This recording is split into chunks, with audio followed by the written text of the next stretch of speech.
In this video, I want to introduce the idea of dynamic loading and linking. So here's the thought. In general, right, I have a program, say my program is 1 MB of program code. I'm not really obligated, right? I'm not obligated to basically load the entire thing into memory in one go.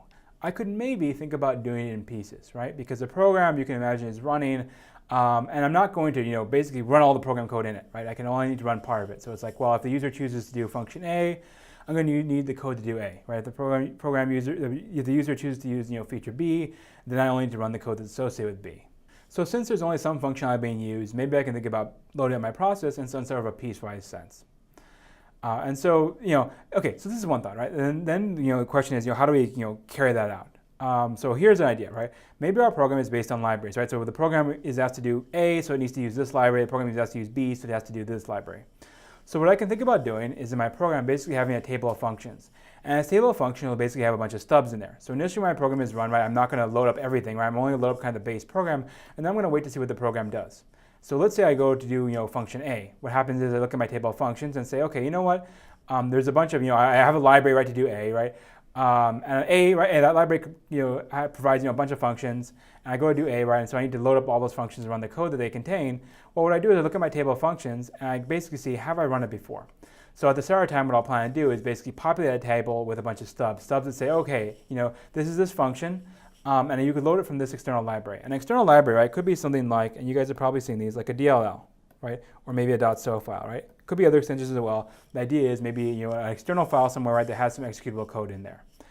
So you can imagine you have those, right, and your little table basically is going to record, oh, this function that you want to run, go find it in this DLL or this .so file. And so what happens is your program runs, it does, the user, chooses option A, and it goes, looks at the table and starts trying to run stuff, and it's like, well, oh, okay, I need to use this stuff, so I'm going to load it up. So it'll go and it'll dynamically go and load that DLL file up, right, bring that code into memory and then run it. Okay, that's great.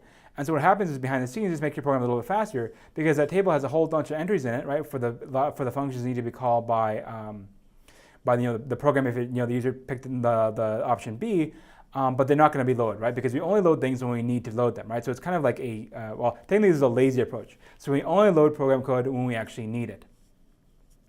So this is kind of a nice thing in terms of performance, where we only load program code that we need. So one thing that kind of ties into this, right, is somehow this idea of like my specific files, DLL or so.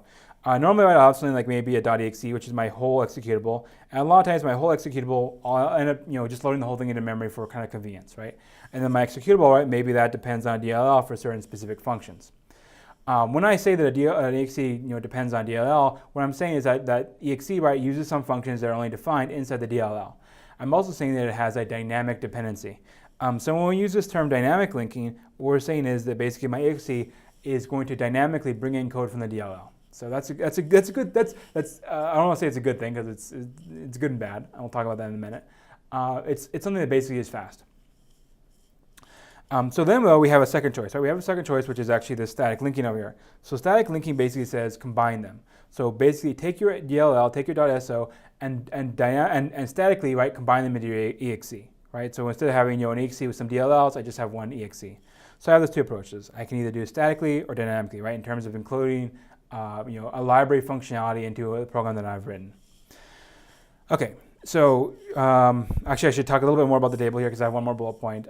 Basically, you picture your program running. Your program runs, right? It needs to run a function that's in the library, and it can basically go and look at that table, right, table of functions, and see is it loaded or not. If it isn't, it'll grab it from the DLL. Otherwise, it's already been loaded, and it can actually go to system memory and use it directly.